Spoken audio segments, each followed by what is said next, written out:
19th chapter and sloka 6 and 7. Yeah.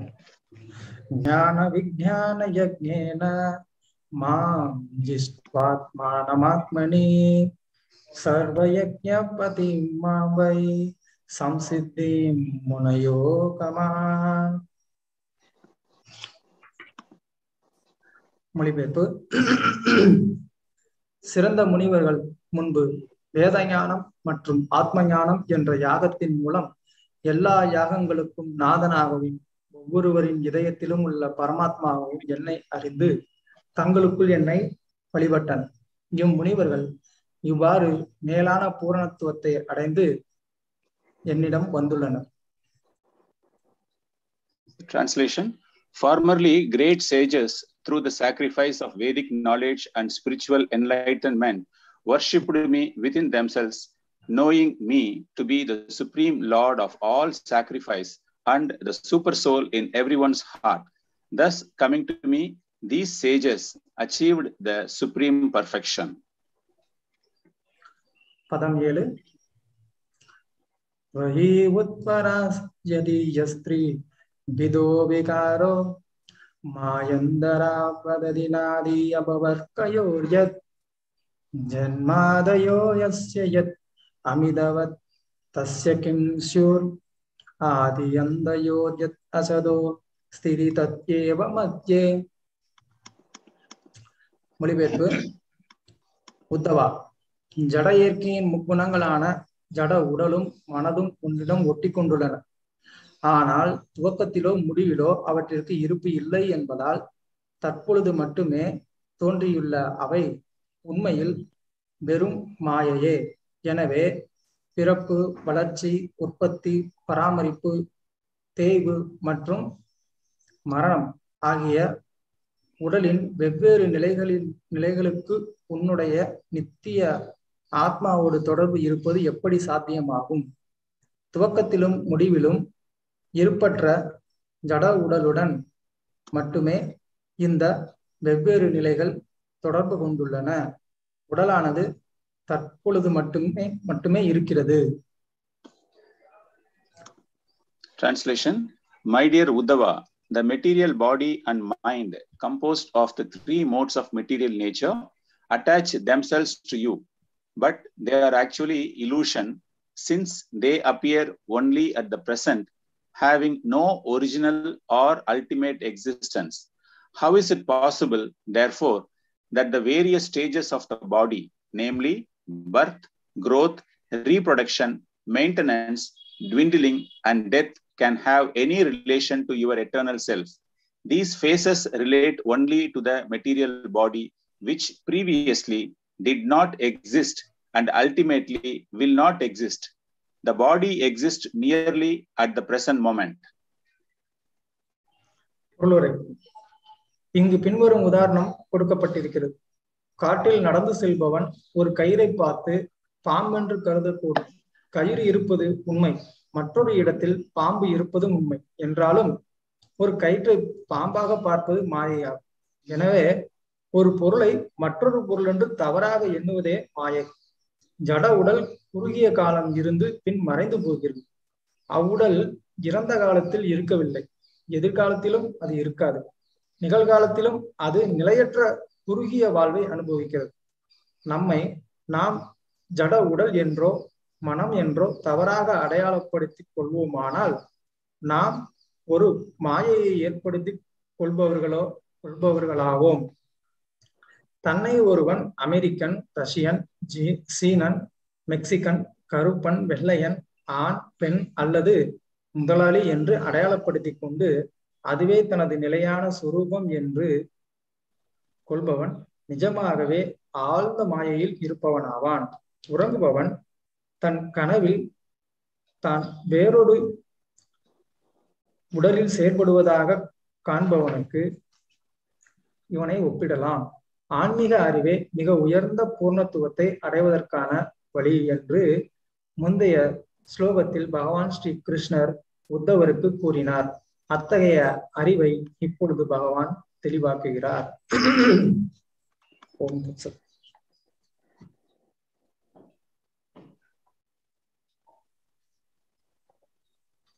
பர்போட் படிக்கிறீங்களா bro?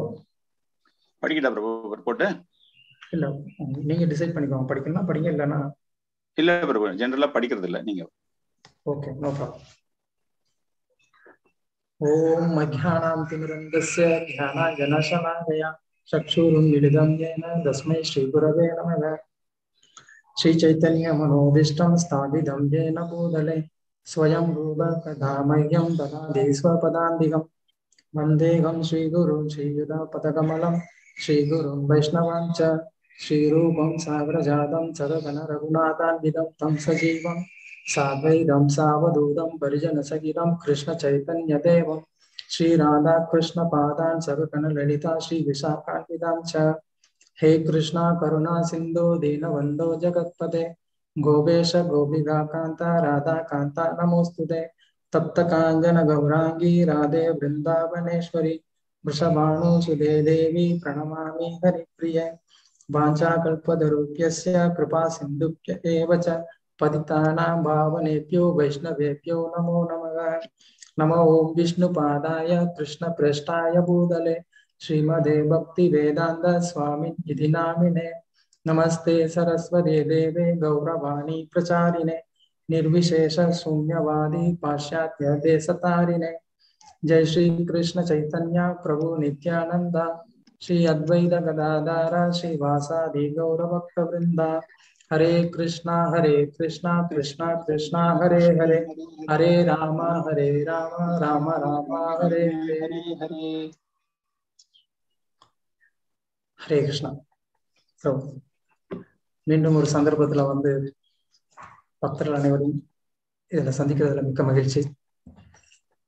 I got one more opportunity to meet the devotees. I am very much pleased for that. நம்ம இங்க இன்னைக்கு பார்க்குற இந்த அத்தியாயத்துல கிருஷ்ணர் ஆத்மாவை பற்றிய ஞானத்தை சொல்றாரு. In this sloka, Lord Krishna is describing about the attributes of the soul. இதுக்கு முந்தின அத்தியாயத்துல கிருஷ்ணர் வர்ணாசிரம தர்மத்தை உத்தவருக்கு எக்ஸ்பிளைன் பண்ணிட்டு இருந்தாரு. In the previous chapter, Lord Krishna was explaining about the Varnashrama Dharma. அதுக்கப்புறமா அடுத்த அத்தியாயம் இந்த 19வது அத்தியாயத்துல கிருஷ்ணர் முதல்ல ஒரு செட் ஆஃப் ஸ்லோகஸ்ல என்ன பண்றாரு, ஞான மார்க்கத்தை விளக்குறாரு. In this 19th chapter, in the few slokas in the beginning, he was explaining about the Gyan Marg. அந்த ஞான மார்க்கத்துல முக்கியமானது என்ன அப்படின்னா, நான் இந்த உடல் இல்லை ஆத்மா அப்படிங்கறத புரிஞ்சுக்கிறது. In this Gyan Marg, what is to be understood is that I am not the body, I am the spirit soul. பக்தி மார்க்கத்திலும் ரொம்ப அவசியமான ஒண்ணு. In the devotional service also, it is very much important. அதனால கிருஷ்ணர் இங்க இந்த ஆத்ம ஞானத்தை முதல்ல ஏன் பேசுறாரு அப்படின்னா, அதுக்கு அடுத்து உத்தவருக்கு பக்தி மார்க்கத்தை பத்தியும் சொல்ல போறாரு. அப்போ பக்தி மார்க்கத்தை பத்தி பேசுறதுக்கும் இது ஒரு அடிப்படையா அமையுங்கிறதுனால கிருஷ்ணர் இங்க இந்த ஞான மார்க்கத்தை பத்தி பேசுறாரு. So how we have to understand why Krishna is speaking about the knowledge of soul is, in the subsequent verses, he is going to explain to Uddhava about the devotional service, where the soul is again the fundamental platform. கிருஷ்ணர் எல்லா ஜீவராசிகளுக்கும் அவங்களுடைய ஒரு நிலைக்கு ஏற்ற மாதிரி அவங்க எப்படி வேத மார்க்கத்தின் வழி அவங்க அவங்க வாழ்க்கையை பக்குவப்படுத்திக்க முடியும் அப்படின்றதுக்காக அவர் ஒரு நிலையும் ஸ்டெப் பை ஸ்டெப்பா அவர் கீழ்நிலையில இருந்து ஆரம்பிச்சு அவர் எக்ஸ்பிளைன் பண்ணிட்டு வர்றாரு. So Krishna, for the purpose of all the living entity, how in the bodily conscious they keep moving step by step to different stages. So Krishna is also explaining from the lowest platform and he is going upwards. அதனால கிருஷ்ணர் முதல்ல வர்ணாசிரம தர்மத்தை பத்தி பேசி இருக்கிறதுனால நம்ம வர்ணாசிரம தர்மமே உயர்ந்த தர்மம் அப்படின்னு நம்ம எடுத்துக்க வேண்டிய அவசியம் கிடையாது. Because Krishna had spoken about the importance of Varnashrama Dharma, it doesn't mean that we have to give priority only for Varnashrama Dharma. இது எப்படின்னா, குழந்தைங்களுக்கு கணித பாடம் இருக்கும், அதே நேரத்துல உயர் படிப்புகள்லயும் கணித பாடம் இருக்கும். ரெண்டுமே ஒரு பொதுவா அதை வந்து கணிதம்னு நம்ம வந்து சொன்னாலும் ஆனா ரெண்டுக்குமே வந்து ரொம்ப பெரிய ஒரு வித்தியாசம் இருக்கு. So how to understand this with an example? For children undergoing education, they may be having a subject in the mathematics. So similarly, the same mathematics will be there when they are going for higher studies. So it doesn't mean the mathematics in the lower class and the higher class are same. So அதனால இங்க கிருஷ்ணர் வந்து என்ன பண்றாரு, முதல்ல வந்து இந்த வர்ணாசிரம தர்மம் அப்படிங்கிற ஒரு ஆரம்ப நிலை ஒரு தர்மத்தை வந்து பேசிட்டு இப்ப அதுக்கு அடுத்த நிலைக்கு வந்து அடுத்த நிலையை வந்து எக்ஸ்பிளைன் பண்றாரு இங்க. So Varnashrama Dharma being beginning, Krishna is explaining. Now he is moving into the next stage and he is explaining that also. So ரொம்ப முக்கியமான ஒரு ஸ்டெப் அது என்ன சொல்றான்னா, ரொம்ப நாள் வந்து நம்ம தெரிஞ்ச ஒண்ணு இல்ல கேள்விப்பட்ட ஒண்ணா இருந்தா கூட ஸ்டில் அது வந்து ரொம்பவும் வந்து ஒரு அறிய முடியாத ஒரு விஷயமாவே இருக்கிற ஒரு பாடம் நம்ம வந்து ஆத்மா அப்படின்றத புரிஞ்சுக்கிறது. So though everybody knows and have some knowledge about this subject, but still it is considered as an inconceivable knowledge about the soul, which we are going to understand. பொதுவாகவே எல்லாருடைய வாழ்க்கையிலும் இந்த அனுபவம் இருக்கும். யாராவது ஒருத்தர் வந்து மரணம் அடைந்தாரு அப்படின்னா மனித வாழ்க்கை வந்து இயல்பு தானே, இது முடிஞ்சிச்சுன்னா அடுத்த வந்து இன்னொரு ஒரு ஜென்மம் எடுக்க போறான் அப்படிங்கிற அந்த ஒரு பொதுவான ஞானம் எல்லாருக்குள்ளேயுமே இருக்கு. ஆனா நான் இந்த உடலை விட்டா இன்னொரு உடலுக்குள்ள நான் போவேன்ற அந்த ஒரு ஞானம் இருந்தா கூட அப்ப நான் இந்த பிரிவில் அதுக்கேற்ற மாதிரி என்னை வந்து தயார்படுத்திக்கணும் அப்படின்னு வந்து யாரும் வந்து ஒரு விழிப்புணர்வோட அதுக்கான ஒரு செயல்கள்ல எப்பயுமே ஈடுபடுறது கிடையாது. So generally everybody is having the experience of death to their near and dear ones, and they have the knowledge that after the death it is going to be the body, they are going to take a new body. But though they have this knowledge, but when they are living they don't have any awareness how to create ourselves and how the soul has to move into the next body. That preparedness is not there. அது பொதுவா ஒரு சாதாரண வாழ்க்கையை வாழ்றவங்களுக்கு. ஆனா யார் ஒருத்தவங்க வந்து இந்த துன்பகரமான ஒரு சூழ்நிலையை வந்து புரிஞ்சுக்கிட்டு இதுல இருந்து வெளியில வரணும்னு நினைக்கிறாங்களோ அந்த ஒரு புத்திசாலிகள் அவங்க வந்து அந்த ஆத்ம தளத்திலேயே எப்பயுமே வந்து எப்படி செயல்படுறது அப்படிங்கிறதுல அவங்க வந்து முழு கவனத்தையும் செலுத்தி அதுக்கேற்ற மாதிரி தங்க வாழ்க்கையை வந்து அமைச்சுக்கிட்டு அதுக்காக வந்து பிரயத்தனப்படுறாங்க. Though it is very, very difficult situation in this material world, but whoever is having the consciousness of the soul and they are very intelligently, they work on the soul consciousness and not on the body consciousness, and they are preparing themselves. They want to understand about the soul. And they want அவர்கள் அந்த ஆத்மாவை பற்றி தெரிந்து கொள்வதற்கு முயற்சி செய்கிறார்கள். அதனால இங்க கிருஷ்ணர் இந்த ஆத்ம ஞானத்தை வந்து பேசுறாரு. சோ நம்மளும் வந்து இன்னைக்கு இந்த ஆத்மா பத்தி கொஞ்சம் ஆச்சாரியர்கள் முன்னாடி எப்படி டிஸ்கஸ் பண்ணாங்களோ அதன்படி இன்னைக்கு கொஞ்சம் நம்ம டிஸ்கஸ் பண்ண முயற்சி பண்ணோம். So that is why Krishna is talking about the soul today, and also we are going to understand what the acharyas have spoken about the atma, which we will be trying to understand today. So முதல்ல நம்ம ஆத்மா இந்த உடல்ல எப்படி இருக்கு அப்படிங்கிறதையும் அதுக்கப்புறமா அந்த ஆத்மா வந்து எந்த இடத்துல இருக்கு அது எப்படி வந்து ஃபங்க்ஷன் ஆகுது அதுக்கப்புறமா அந்த ஆத்மாவை எப்படி நம்ம பார்க்க போறோம் இது எல்லாம் வந்து நம்ம இன்னைக்கு டிஸ்கஸ் பண்ணுவோம். So today we are going to understand where the atma in our body is situated, how it is situated and how it is functioning, which we are going to understand today. மாண்டூக்கிய உபனிஷத் அப்படின்ற ஒரு உபனிஷத்துல வந்து இது வந்து விளக்கப்பட்டிருக்கு. In Mandopika Upanishad it is explained. மாண்டூக்கிய உபனிஷத்து வந்து ரொம்ப ரொம்ப ஒரு சின்ன ஒரு உபனிஷத். வேதங்கள்ல இருக்கக்கூடிய 108 உபனிஷத்துகள்லயே அது ரொம்ப சின்ன ஒரு உபனிஷத். மொத்தமே 12 மந்திரங்கள் இருக்கக்கூடிய ஒரு Upanishad. So this Upanishad out of 108 is very smallest Upanishad, and it is having 12 verses, 12 slokas in that. அதே நேரத்துல ரொம்ப வந்து புரிஞ்சுக்கிறதுக்கு கடினமான ஒரு உபனிஷத்தும் கூட. At the same time, it is very, very difficult to understand the purport of the slokas. அங்க வந்து இந்த ஜீவாத்மா யாரு அப்படின்னு வந்து ஒரு கேள்வி வருது. அதுக்கு அவங்க என்ன மாதிரி ஆன்சர் பண்றாங்க அப்படின்னா, நீதான் அந்த நான்காவது அப்படிங்கிறத புரிஞ்சுக்கோ அப்படிங்கிறாங்க. So what is the position of Jivatma? It is asked in that particular Upanishad, and the answer is also given there, that you are the fourth part of the existence. You are the fourth one. You are the fourth one. நாலாவது நிலையில் இருக்கக்கூடியது என்ற ஒரு பொருள்படும் விதத்தில் அந்த பதில் தரப்பட்டிருக்கிறது. fourth one அப்படின்னு சொன்னா நமக்கு அப்படின்னா fourth standard என்னது இது fourth one அப்படின்னு நமக்கு தோணும். So we may have the confusion, what is the fourth one, whether it is the fourth standard or what is that. இது ரிலேட்டடா வந்து ஒரு கதை இருக்கு. ஜனக மகாராஜ் வந்து ஒரு நாள் அவர் வந்து தூக்கத்துல வந்து ஒரு கனவு வந்து பார்க்கிறார். So there is a story for this. Janaka Maharaj, when he was sleeping, he had a dream. அந்த கனவுல அவர் வந்து ஒரு எதிர் தேசத்து ராஜா கூட வந்து யுத்தத்துக்கு போறாரு. So in that dream, he is fighting with the enemy nation king. பயங்கரமான ஒரு யுத்தம் நடக்குது.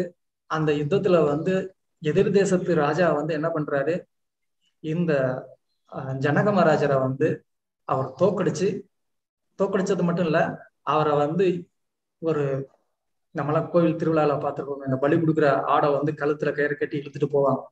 அது மாதிரி வந்து ஜனக மகாராஜரை வந்து கழுத்துல கயிறை கட்டி அவரை வந்து அந்த அரசர் முன்னாடி இழுத்துட்டு போறாங்க. So the ferocious battle was there, and the opponent king defeated Janak Maharaj. And we might have seen in the temples how the sacrificial goat was taken for sacrifice. So similarly, that opponent king was dragging Janaka Maharaj. அப்போ ஜனக மகாராஜரை வந்து அந்த எதிர் தேசத்து ராஜா முன்னாடி வந்து மண்டியிட வைக்கிறாங்க. அவர் வந்து மண்டியிட்டு அவர் வந்து பாக்குறாரு தன்னுடைய நிலைய, இப்படி ஒரு நிலைக்கு நான் வந்து எப்படி வந்தேன், எப்பேற்பட்ட நான் ஒரு நிலையில இருந்து நான் இப்படி ஒரு நிலையில நான் எப்படி வந்தேன் அப்படின்னு நினைச்சு அவர் ரொம்ப வந்து வருத்தப்படுறாரு. So Janaka Maharaj was asked to bend down, fall down in front of this opponent king, and Janaka Maharaj was thinking, I was holding such a esteemed position, how come I have fall down to this level? அந்த நிலையில அந்த எதிர் தேசத்து ராஜா வந்து சொல்றாரு, நீ வந்து ஒரு ராஜாவா இருக்கிறதுனால உன்னை நான் வந்து கொல்லல, நான் வந்து உன்னை மன்னிச்சு விட்டுறேன், நான் வந்து உன்னை நாடு கடத்துறேன், நீ போயிரு அப்படின்னு சொல்லிட்டு அவர் வந்து நாடு கடத்திருக்காங்க. So the opponent king was telling, you being a king, I don't want to kill you, but instead I wanted to throw you out in a different country, so you escape from here. So அதுக்கப்புறமா ஜனக மகாராஜர் வந்து அந்த நாடு கடத்தப்பட்ட அந்த நாட்டுக்கு போறாரு. அங்க அவர் எல்லாருக்கும் தெரிஞ்சிருக்கு இவர் வந்து ஜனக மகாராஜா இந்த மாதிரி தோற்கடிக்கப்பட்டிருக்கிறாரு அப்படின்னு. அப்போ அதனால வந்து அந்த நாட்டு மக்களும் வந்து இவருக்கு யாருமே வந்து உதவி பண்றதுக்கு வந்து தயாரா இல்ல. இவர் ரொம்ப பசியில வந்து வாடுறாரு, சாப்பிடுறதுக்கு எதுவும் கிடைக்க மாட்டேங்குது, குடிக்கிறதுக்கு தண்ணி கூட யாரும் எதுவும் கொடுக்க மாட்டேங்கிறாங்க. So when Janaka Maharaj was moved to a different country, all the inhabitants of that country knows that he is Janaka Maharaj and he was defeated in the battlefield, and nobody wanted to support Janaka Maharaj. So Janaka Maharaj was having a very hunger, thirst, and nobody was giving him water or any food. அப்ப அந்த நிலையில அவர் வந்து ஏன் யாருமே எனக்கு வந்து உதவ மாட்டேங்கிறாங்களே, எனக்கு குடிக்க தண்ணி கூட வந்து கொடுக்க மாட்டேங்கிறாங்களேன்னு அவர் நினைச்சு வருத்தப்படுறாரு. அவர் வந்து அந்த நிலையில ஒரு இறக்குற ஒரு தருவாய்க்கு போகிறாரு. அந்த நேரத்துல அவர் வந்து ரொம்ப அந்த ஒரு இறக்குற தருவாயில இருக்கிறவங்க எப்படி வந்து துடிப்பாங்களோ அந்த மாதிரி துடிக்கிறாரு. So he was thinking, why nobody is supporting me, and because of his thirst and hunger has gone up, and he was in the stage of a dying stage, and when he was in the dying stage, he was thinking, why nobody is supporting me. அந்த நிலையில ஜனக மகாராஜருடைய மனைவி வந்து பாக்குறாங்க, ஏன் தூங்கிட்டு இருக்கிற கணவர் எதனால வந்து இந்த மாதிரி வந்து ஒரு துக்கமான ஒரு நிலைக்கு போயிருக்கிறாங்க அப்படின்னு சொல்லிட்டு அவங்க எழுப்புறாங்க, எந்திரிங்க எந்திரிங்க எந்திரிங்க. So Janaka Maharaj's wife, who was seeing her husband in the sleeping in the dream, he saw that why he is in this mood, and she started waking up. Come on, get up, get up. திடீர்னு அவர் வந்து எந்திரிச்சு பாக்குறாரு, அங்க வந்து போர் இல்ல, யுத்தம் இல்ல, நாடு கடத்தப்படல. அவர் வந்து தன்னுடைய அந்த ஒரு ராயல் பெட்ல அவர் வந்து படுத்திருக்கிறாரு, சுகமா இருக்கிறாரு. ஆனா அவருக்கு வந்து அப்படியே வேர்வையெல்லாம் இருக்கு. அவர் வந்து கொஞ்சம் அந்த பயந்த அந்த ஒரு மனநிலையிலே இன்னும் இருக்கிறாரு. So when he woke up suddenly from the bed, he still saw that he is in this palatial bungalow, he is in the royal bed, he is sleeping there, he is in a comfortable position, but the sweat, everything was there, and he is wondering what's happening. அப்ப அவர் வந்து யோசிக்கிறாரு, இப்ப இவ்வளவு நேரம் நான் வந்து ஒரு உணர்வை நான் அனுபவிச்சேனே, இது உண்மையா பொய்யா? So that time he was thinking, I had some feeling, I had some different consciousness, whether this is all real or artificial. ஒருவேளை அது பொய் அப்படின்னா அப்ப இது உண்மையா இருக்கணும், இல்ல இது உண்மையா இது பொய்யா அது உண்மையா அப்படின்னு அவர் வந்து ஒரு விதமான ஒரு குழப்பத்துக்கு ஆளாகிறார். So he was completely confused at this stage to understand whether what was unreal is real or what is real is unreal. அப்ப இந்த கேள்வி அவர் வந்து தன்னுடைய அமைச்சர்கள்ட்ட கேட்கிறாரு, இதுல எது சரின்னு எனக்கு வந்து நீங்க எனக்கு பதில் சொல்லுங்கன்னு. ஆனா அமைச்சர்கள் யாருக்கும் வந்து அதுக்கு பதில் சொல்ல முடியல. When Janaka Maharaj was asking their ministers which one is the answer for my question, so nobody was in a position to answer to that. அப்போ அந்த ராஜ்யசபைக்கு வந்து யாக்ஞவல்கியர் அஷ்டவக்ர ரிஷி வராரு. So that time Ashtavakra Rishi has visited the palace. அப்ப ஜனக மகாராஜர் அவர் நல்லா வடியா வரவேற்று அவர்கிட்ட வந்து இந்த கேள்வியை கேட்கிறாரு, இதுல எது உண்மை அப்படின்னு சொல்லி. So Janaka Maharaj has showered all the hospitality to the Rishi and he was asking the question, which one is real? அப்போ அஷ்டவக்ர ரிஷி சொல்றாரு, நீ கனவுல வந்து ஒரு உணர்வு அனுபவிச்ச, அதே நேரத்துல இப்போ இங்க நான் உங்க கூட பேசிட்டு இருக்கிறேன், இது வந்து நீ அனுபவிக்கிற. So that Ashtavakra Rishi was telling Janaka Maharaj, during the dream you had a different consciousness, now you are having a different feeling now. அந்த கனவு கலைஞ்ச உடனே அங்க நடந்த சம்பவம் எதுவுமே இல்ல, ஆனா உனக்குள்ள அந்த அனுபவம் மட்டும்தான் இருக்கு. So when the dream has broken out, you didn't had any feeling, but you had the experience with you. அதே மாதிரி இப்போ நான் இங்க வந்து உங்க கூட பேசிட்டு இருக்கும் போதும் நான் பேசுறத நீ வந்து உணர்ற. Now I am talking in front of you, now you are realizing what I am talking to you. So இந்த ரெண்டு நிலையிலையுமே வந்து நீ அந்த உணர்வு அந்த ஒரு சூழ்நிலையை நீ எக்ஸ்பீரியன்ஸ் பண்ண இல்லையா, அதுதான் உண்மை. அதை தவிர்த்து மற்றது எல்லாமே வந்து பொய் அப்படிங்கிறார்.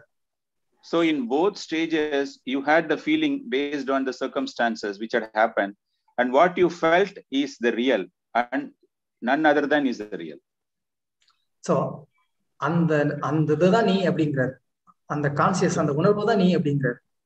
அதுதான் So he was telling that consciousness which you enjoyed is the real and that is the truth. So அதுதான் இங்க இந்த இதுல வந்து சொல்லப்படுது. அந்த நான்காவது அப்படிங்கிறது என்ன, மொத்தம் வந்து 4 நிலை இருக்கு.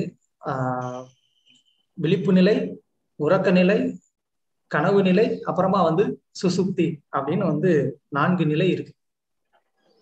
So this is the 4 stages. The 4 stages is, one is consciousness, another one is the dreaming stage, the fourth one is awakening, the third one is awakening, and the fourth one is what we discussed, susupti.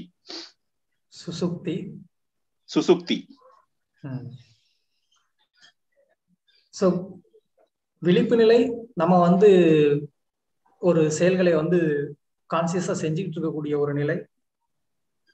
So the awakening stage is where we are performing some activities with our consciousness. உறக்க நிலை அப்படிங்கிறது ஒரு நார்மலா நம்ம வந்து ஒரு ஓய்வு எடுக்கக்கூடிய ஒரு நிலை.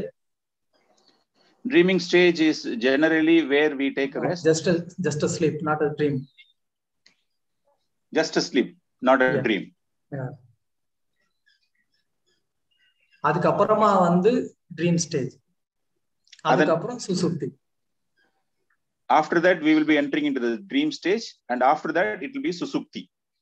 இந்த 4 நிலையிலேயுமே வந்து அந்த செயல்களை வந்து அனுபவிக்கிற அந்த நபர் அதுதான் ஆத்மா. So in all the 4 stages, whoever is having the feeling, whoever is enjoying that particular thing is called soul. இது நம்ம எப்படி வந்து புரிஞ்சுக்கிறது? விழிப்பு நிலை ஓகே, உறக்க நிலை ஓகே, ட்ரீம் ஸ்டேஜ் ஓகே, அதுவும் நமக்கு வந்து புரியுது. நான் தூங்குறேன், இன்னைக்கு நான் இந்த மாதிரி கனவு கண்டேன், அதெல்லாம் வந்து நம்ம சொல்லலாம். சுசுப்தி ஆழ்ந்த ஒரு உறக்க நிலைக்கு நம்ம வந்து போனதுக்கு அப்புறமா நம்மளுடைய மொத்த புலன்களும் அறிவுகளுமே வந்து செயல்படாத ஒரு நிலையில அந்த ஒரு உணர்வு வந்து எப்படி நமக்கு கிடைக்குது? So how to understand this?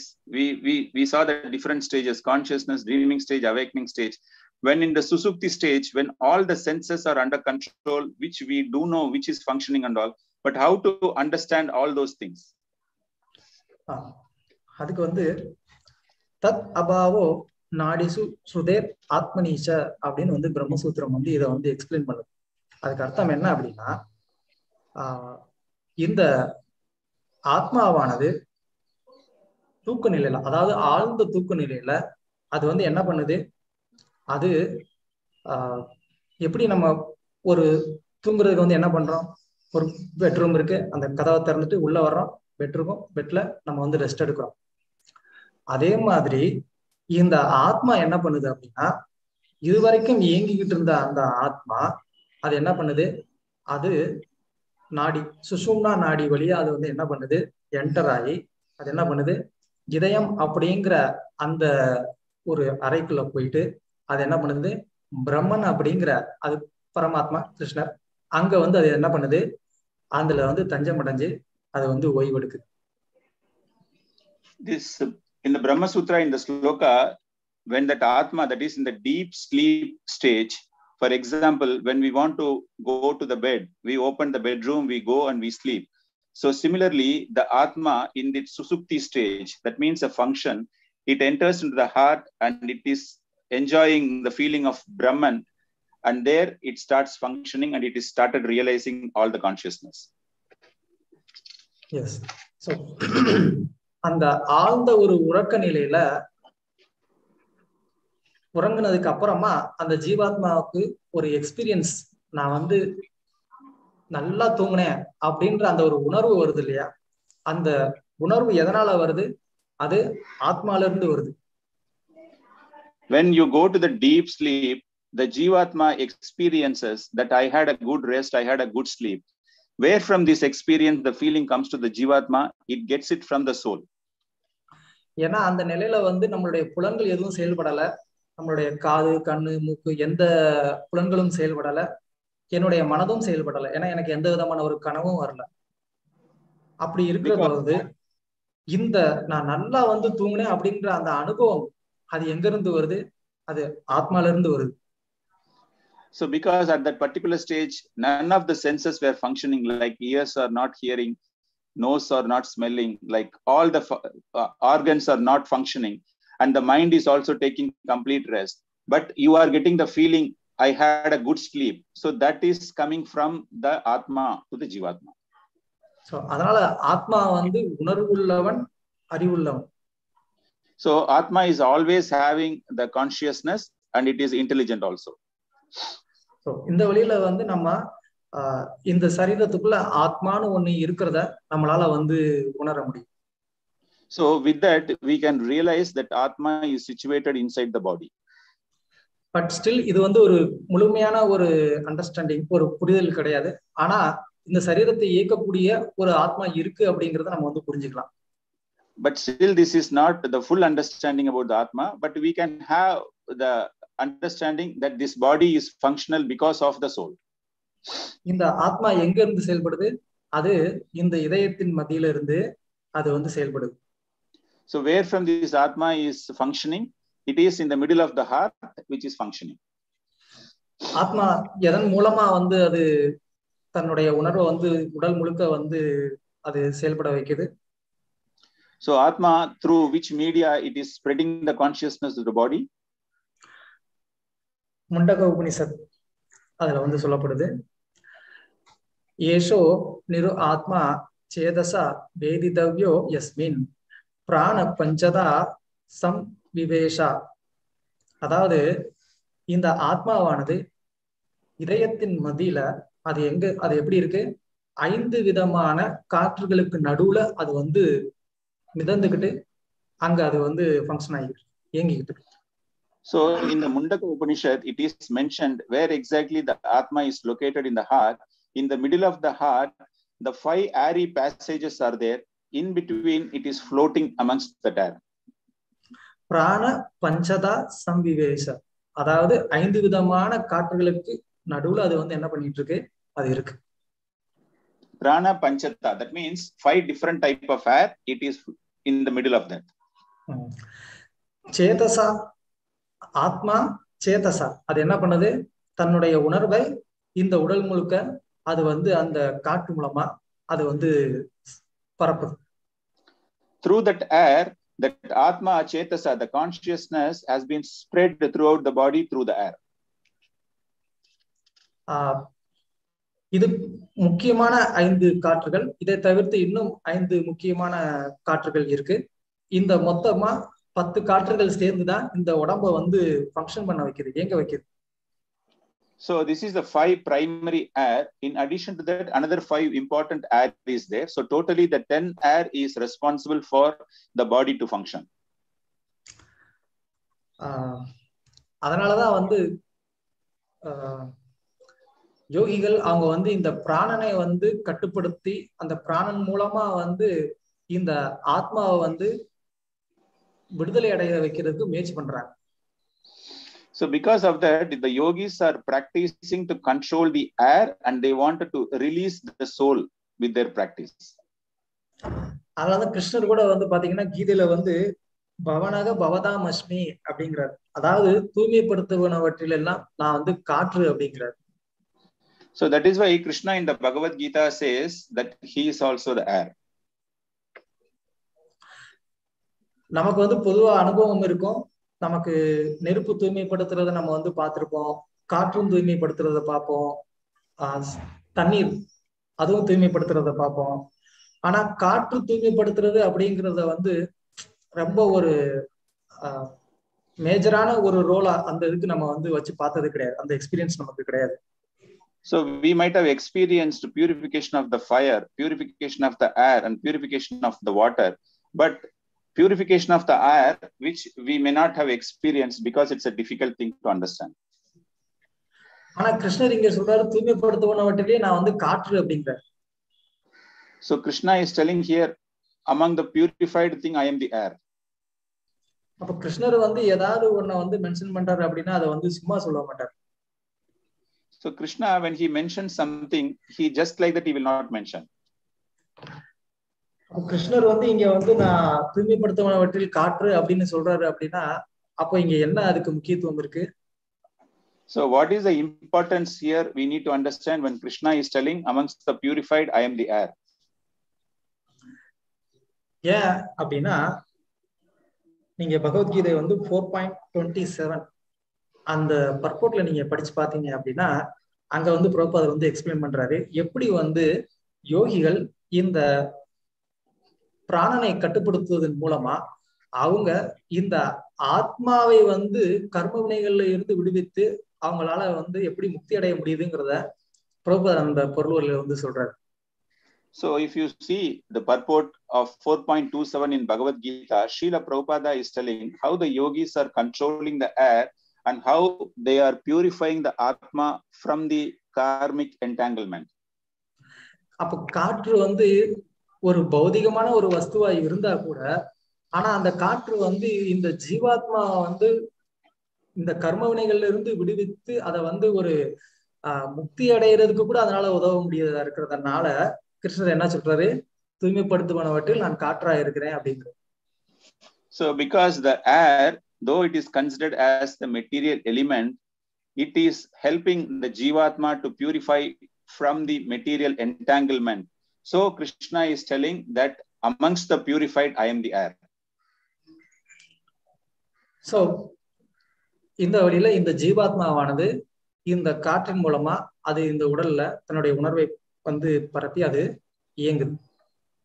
So this Jivatma through the air, it is understanding and it is having the consciousness. Okay, இப்போ நம்ம ஆத்மா எப்படி செயல்படுது அப்படிங்கறத நம்ம பார்த்தோம். ஆனா இந்த ஆத்மா வந்து எப்படி வந்து ஒரு தன்னை வந்து இந்த உடலோடையும் மனதோடையும் வந்து அடையாளப்படுத்திக்கிட்டு அது இந்த பௌதிக உலகத்துல வந்து கட்டுண்டு அது இருக்கு. So we understood how the functioning of Atma is happening, but now let us understand how the Atma is identifying itself with the body and how it is functioning amongst this material world. அது வந்து இந்த மனம் புத்தி புலன்களை விட அது வந்து உயர்வானதா இருந்தா கூட ஆனா அது இதனால கட்டுப்படுத்தப்படுது. Though it is considered superior to mind and intelligence, it is in a controlled stage. பகவத்கீதையில கிருஷ்ணர் வந்து சொல்றாரு 3.42ல வந்து மனசஸ்து பராபுத்திர் இந்திரியாணி பராயணாகு இந்திரியப்யோ பரம்மன மனசஸ்து பராபுத்திர் யோ புத்தையோ தேக பரதஸ்துச. அதாவது இந்த ஜட புலன்களுக்கு ஜடத்தை விட வந்து புலன்கள் உயர்ந்தது, புலன்களை விட மனம் உயர்ந்தது, மனதை விட புத்தி உயர்ந்தது, இது எல்லாத்துக்கும் மேல ஆத்மா உயர்ந்ததா இருக்கு. So in the 3.42 Bhagavad Gita purport, it is mentioned, Lord Krishna is mentioning that amongst the material thing, the senses are considered as important. The mind is much higher than the senses. Then the intelligence is much more higher than the mind. And the Atma is having the position of the highest amongst all the three. ஆனாலும் வந்து ஆத்மா வந்து இவங்க எல்லாருனாலையும் கட்டுப்படுத்தப்படுது. But still Atma can be controlled by all these elements. So அதுதான் இங்க இருக்கக்கூடிய ஒரு சிக்கல். So that is the difficult situation here. So எப்போ ஆத்மா வந்து இந்த வஸ்துக்களுக்கெல்லாம் அது வந்து உண்மையான ஒரு மாஸ்டரா வந்து செயல்பட ஆரம்பிக்குதோ அப்போ இந்த ஆத்மா வந்து என்ன பண்ண முடியும், அது இந்த பௌதிகத்திலிருந்து அது விடுபட முடியும். So at what point of time when the Atma is behaving like the master to all these elements, then at that particular time this Atma can be released. நமக்கு தெரியும் ஆத்மா வந்து தூய்மையானது, பரிசுத்தமானது. We all know Atma is very, very pure. ஆனாலும் வந்து இங்க அந்த ஆத்மாவானது ஒரு களங்கமடைந்த ஒரு நிலையில அது இருக்கு. But here it is in a contaminated stage. எப்படி வந்து ஒரு மழை நீர் அது வந்து மழை பொழியும் போது அது வந்து ஒரு நல்ல தூய்மையான ஒரு நீரா இருந்தா கூட அது பூமிக்கு வந்த உடனே அது எந்த இடத்துல வந்து விழுகுதோ அதுக்கேற்ற மாதிரி என்ன ஆகுது, அந்த நீரானது அந்த தன்மையை வந்து அடையுது. கடல்ல கலந்தா அது வந்து உப்பு தண்ணீரா அது மாறிடுது, சாக்கடையில விழுந்தா சாக்கடை தண்ணியா மாறிடுது, அந்த மாதிரி. Rainwater, though it is pure, when it is falling down on the surface where it is falling, it takes the attributes of that particular surface. For example, when it falls in the sea, it gets the salty nature. When it mixes with the dirty water, it also attains the dirty water nature.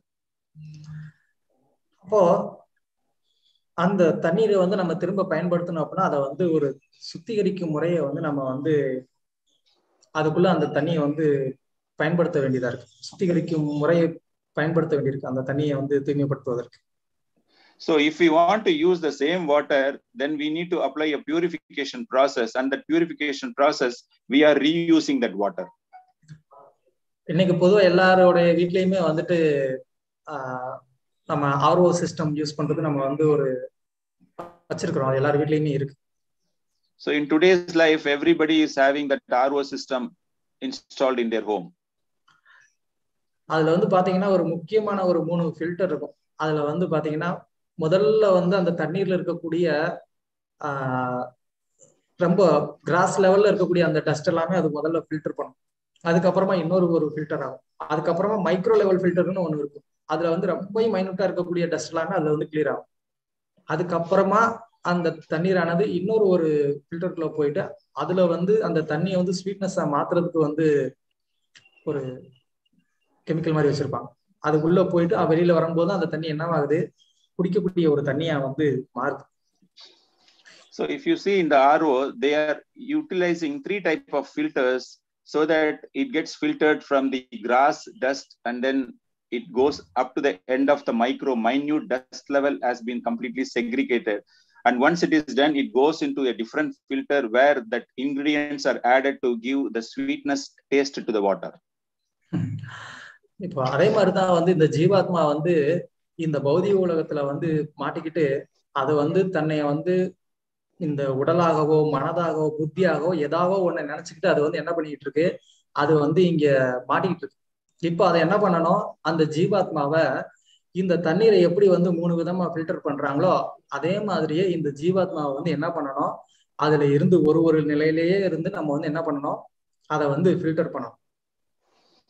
This Jivatma entangled in this material world and suffering through the body, mind, and intelligence, how this RO as filtering the water, similarly, the Jivatma has to be filtered at every stage so that it comes to the purest stage. So, எப்போ நம்ம வந்து இந்த ஒரு pure ஸ்டேஜுக்கு வரோமோ அப்போ நம்ம வந்து நம்மளுடைய ஆத்மாவை பார்க்க முடியும்.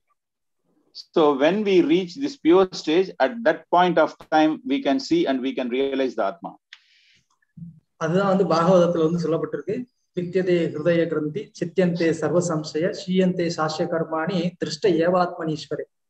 திருஷ்ட ஏவ ஆத்மனீஸ்வரே. திருஷ்டனா பார்க்க முடியும், எதா ஆத்மனி, இந்த ஆத்மாவை ஒருத்தர்னால வந்து பார்க்க முடியும். எப்போ பார்க்க முடியும், அவர் இந்த மாதிரி எல்லா விதமான சந்தேகங்கள்ல இருந்தும் எல்லா விதமான கர்ம வினைகள்ல இருந்து அவர் வந்து விடுபடும் போது என்ன பண்ண முடியும், ஒருத்தர் அவரை தன்னை தானே வந்து பார்க்க முடியும். So there is a sloka in Srimad Bhagavatam where it says Drishta Yevatmani. That means when you can see the Atma, when you can realize the Atma, when the doubts on the karma can be released, when everything happens, that is the time you can see the Atma. சித்தியந்தே சர்வ சம்சயம். என்ன ஆகணும், நம்மளுடைய எல்லா சந்தேகங்களும் தீர்க்கப்படணும். When all the doubts are cleared, at that stage we can see the Atma. என்னெல்லாம் சந்தேகம், முதல்ல வந்து நான் இந்த உடல்னு நினைச்சுக்கிட்டு இருக்கிறது, முதல்ல அது அந்த சந்தேகம் வந்து நீங்கணும். நான் உடல் இல்லை, நான் ஆத்மா அப்படின்னு ஒருத்தர் வந்து உணரணும். So what are all the doubts to be cleared? All the bodily conscious that I am the body and I am the doer. So when this doubt is released and everything is controlled by the jiva, the soul, that is the first doubt clearing. இது நம்ம வந்து பல காலமா வந்து discuss பண்ணிக்கிட்டு இருந்தா கூட அந்த ஒரு ஆத்மா அப்படிங்கிற அந்த ஒரு நிலையில இருந்து செயல்படுறது அப்படிங்கிறது ரொம்ப ரொம்ப கடினமான ஒரு காரியமா இருக்கு. Though we read, we understand, we realize all these things for various time, but still it is very, very difficult for us to go to the Atma consciousness, soul consciousness and perform at the soul level. Even இது வந்து பெரிய ரிஷிகளுக்கு கூட வந்து கடினமா இருக்கு. Even greatest rishis are finding it difficult. Vasishta, Vishnu புராணத்துல வந்து ஒரு கதை இருக்கு. வசிஷ்டருடைய பையன் சக்தி, அவருக்கும் அவருடைய அந்த நாட்டு ராஜா கல்மஷபாதன் அப்படிங்கிறவனுக்கு இடையில வந்து ஒரு பிரச்சனை ஆயிருது. அதனால வந்து அது ரொம்ப பெரிய ஸ்டோரி. எப்படியோ அந்த ராஜா வந்து சொல்லுங்க. Vasishta Muni, there is a story in Vishnu Purana where Shakti, the Vasishta's son, along with the king called Kalmasha Muni, Kalmashapada, அவங்க இடையில வந்து சண்டை வந்துருது. அப்புறமா வந்து விஸ்வாமித்திரருக்கு இது வந்து தெரிஞ்சு என்ன பண்ணிடுறாரு, அந்த ராஜா வந்து கொஞ்சம் தூண்டி விட்டு சக்தியை வந்து கொல்ல வச்சிடுறாரு. So there is a fight between Sakti and Kalmashapada, and Vishwamitra just instigated Kalmadapasha, the king, and he made him to kill Shakti. அப்போ வசிஷ்டருக்கு வந்து தன்னுடைய பையனுடைய பிரிவு வந்து தாங்க முடியல, இப்படி என்னுடைய பையன் வந்து அநியாயமா இறந்துட்டானே அப்படின்னு நினைச்சிட்டு வசிஷ்டர் தற்கொலை பண்ண முயற்சி பண்றாரு. So Vasishta was not able to bear the separation of his son, and even he went to the extent of committing suicide.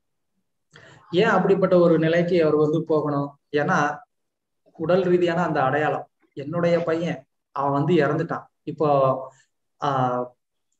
So அந்த ஒரு உடல் அடையாளம் வந்து அங்க ரொம்ப பிரதானமானதா இருக்கு. Why he has gone to that level? Because he is in the bodily consciousness and he was thinking about it is my son. Because he is in that stage, he is going to the extent of committing. சாதாரணமா பார்க்கும்போது கண்டிப்பா அது வந்து வருத்தத்தை அளிக்கக்கூடிய ஒண்ணுதான்.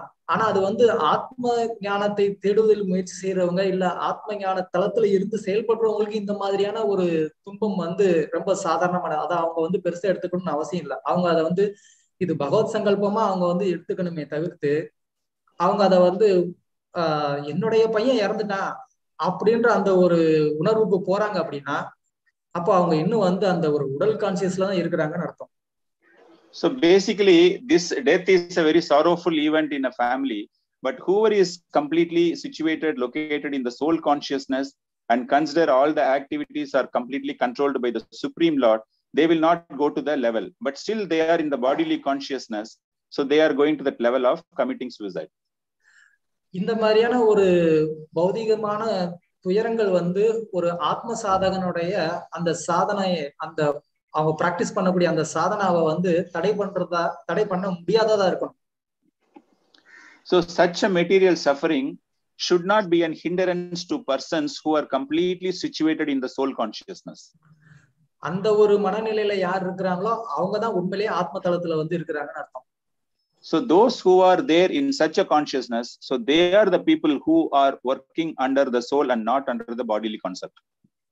நம்ம பக்தருடைய ஹிஸ்டரியில வந்து அந்த ஒரு உதாரணத்துல சொல்லணும் அப்படின்னா, நமக்கு வந்து கோவிலுக்கு போறோம், அங்க வந்து பிரசாதம் சர்வீஸ் பண்றாங்க, மற்ற எல்லாருக்குமே வந்து ரொம்ப ஸ்பெஷலான ஐட்டம் கிடைச்சிருக்கு, நமக்கு அது கிடைக்கல, நம்ம லேட்டா போனோம், இல்லை ஏதோ ஒரு காரணம் நமக்கு அது கிடைக்கல அப்படின்னு சொன்னோடனே எனக்கு இந்த பிரசாதம் வந்து அவங்க கொடுக்கல, சர்வ் பண்ணல அப்படின்னு சொல்லிட்டு நம்ம அதுக்கப்புறமா வந்து கோவிலுக்கே போகல, இல்ல நம்ம சேண்டிங் வந்து குறைஞ்சு போச்சு அப்படின்னா, அப்போ நம்ம இன்னும் வந்து அந்த உடல் உணர்வுல தான் இருக்கிறோம்னு அர்த்தம். So when we take this in the history of a devotee in the normal life, when they go to the temple and they do the service and the prasad is offered there and they find out a particular item prasad is not given to them and they feel that why it has not been served. So they don't go to the temple either, or they reduce their chanting considering this prasad has not been received by me. This shows that still they are in the bodily concept.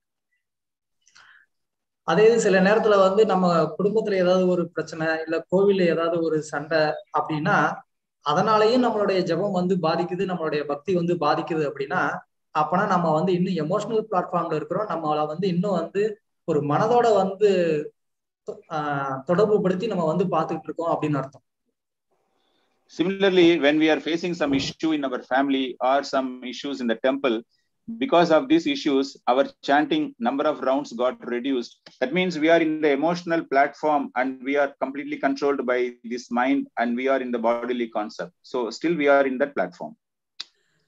நான் முன்னாடி சொன்ன மாதிரி அந்த வசிஷ்டர் விஸ்வாமித்திரருடைய கதையில கூட முதல்ல வந்து வசிஷ்டருக்கு வந்து விஸ்வாமித்திரர் மேலேயும் வந்து ஒரு கோபம், ஏன் அவர் வந்து இப்படி என்னுடைய பையனுடைய மரணத்துக்கு அவர் வந்து காரணமா இருந்தாரு, அவர் ஏன் அந்த ராஜாவை வந்து தூண்டி விட்டு என் பையனை வந்து கொல்ல வச்சாரு அப்படின்னு அவருக்கு மேல வந்து ஒரு வருத்தம் இருந்தா கூட, பின்னாடி அவர் வந்து அதை எப்படி எடுத்துக்கிட்டாரு, இது வந்து பகவத் சங்கல்பம் அப்படின்னு சொல்லி அவர் எடுத்துக்கிட்டு அந்த கொன்ன ராஜாவையும் மன்னிச்சாரு. அதுக்கப்புறமா விஸ்வாமித்திரருக்கு கூட வந்து பிரம்மரிஷி பட்டம் அவருடைய வாயிலிருந்தே கொடுத்தாரு. So like I told earlier in the story of Vasishtha and Vishwamitra, though Vasishtha was in the beginning was very much angered with Vishwamitra why he was instigating the king to kill my son, but it is considered as a Bhagavad Sankalpa, the God's wish. So he totally forgiven the king as well as Vishwamitra, and subsequently from his own mouth he has called Vishwamitra as the Brahmarishi. நம்மளுடைய வாழ்க்கையில வந்து இந்த மாதிரியான ஒரு பிரச்சனை எல்லாம் யாரும் நமக்கு வந்து கொடுக்கல. சும்மா ஏதோ வந்து கோவில்ல ஒரு சின்ன ஒரு விஷயத்துக்காக ஏதாவது வந்து ஒரு சண்டை வந்திருக்கலாம், அதுக்கு நம்ம வந்து உடனே வந்து முடிவு பண்ணிடுவோம், இனிமே அவர் கூட நான் வந்து பேசவே மாட்டேன் வாழ்க்கை முழுக்க, இல்லைன்னா அவர் இருந்தாருன்னா நான் கோவிலுக்கே நான் வரவே மாட்டேன் அப்படின்ற ஒரு முடிவுக்கு நம்ம வந்துடுறோம். அதனால நம்ம பக்தியை வந்து நம்ம என்ன பண்ணிடுறோம், நம்ம வந்து குறைச்சிடுறோம். அப்போ நம்ம இன்னும் வந்து இந்த ஒரு எமோஷனல் பிளாட்ஃபார்ம்லயே நம்ம இருக்கிறோம்னு அர்த்தம். So this type of sufferings we have not faced, but very, very small issues when we go to the temple, when we face any small issues, immediately we take a decision, hereafter I will not go to the temple, hereafter I will not go and talk to that particular Prabhu, and we reduce our devotional service, and still we are in that emotional platform to have such a decision. So இது மனதோடைய தளத்துல வந்து நம்ம செயல்படுறோம் அப்படிங்கிறத காட்டுது. So this shows that we are still working under the platform of the mind. அதுக்கப்புறமா intellectual லெவல்ல வரக்கூடிய problem என்ன அப்படின்னா, சில நேரங்கள்ல நமக்கு ஏதாவது வந்து சந்தேகங்கள் இருக்கலாம், சாஸ்திரங்கள்ல இல்ல யாராவது சொன்னதுல. அப்படி ஏதாவது வந்து ஒரு சந்தேகம் இருந்தது, இல்ல அவங்க சொன்னது வந்து தப்பா சொல்லிட்டாங்க அப்படின்னா நம்மளுடைய பக்தி வந்து குறைக்கப்படுது. அதனாலேயே நம்ம வந்து ஃபெய்த்தை இழந்துடும், நம்பிக்கை இழந்துடுறோம்.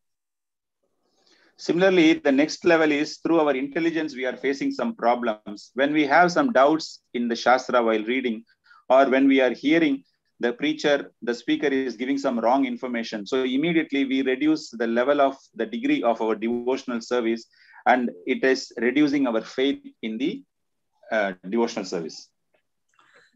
So எப்போ ஒரு சாதகன் வந்து இந்த எல்லா விதமான சந்தேகங்கள்ல இருந்தும் ஒருத்தர் வந்து விடுபட்டு அவரோட இந்த இவ்வளவு பிரச்சனைகளை எல்லாமே ஒருத்தர் வந்து தாண்டி, உடல் ரீதியான பிரச்சனைகள், மன ரீதியான பிரச்சனைகள், இன்டெலெக்சுவலான பிரச்சனைகள், இது எல்லாத்தையுமே கடந்து எதனாலையுமே வந்து தன்னுடைய பக்தி வந்து பாதிக்காம யார் ஒருத்தர் வந்து பக்தியை ஸ்திரமா ஒருத்தர் பண்ணிக்கிட்டு இருக்கிறாரோ அவர்தான் வந்து தன்னுடைய ஆத்மாவை பார்ப்பதற்கு தகுதியான ஒரு நபர்.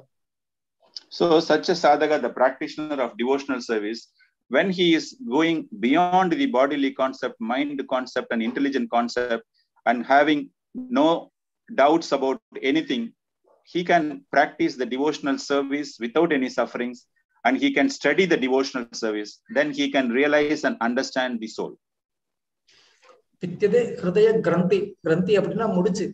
அது வந்து என்ன முடிச்சு, நம்மளுடைய ஹிருதயத்துக்குள்ள இருக்கக்கூடிய பலவிதமான பற்றுகள், அது வந்து சரீர ரீதியா இருக்கலாம், இல்லைன்னா அது வந்து மனதினுடைய அடிப்படையில இருக்கலாம், இல்லைன்னா புத்தியின் அடிப்படையில இருக்கலாம். இப்படி எந்த விதமான ஒரு பற்றுதல் இருந்தாலும் அந்த முடிச்சுகள் எல்லாமே வந்து என்ன செய்யப்படணும், அது வந்து சித்தியதே, அது வந்து அறுக்கப்படணும்.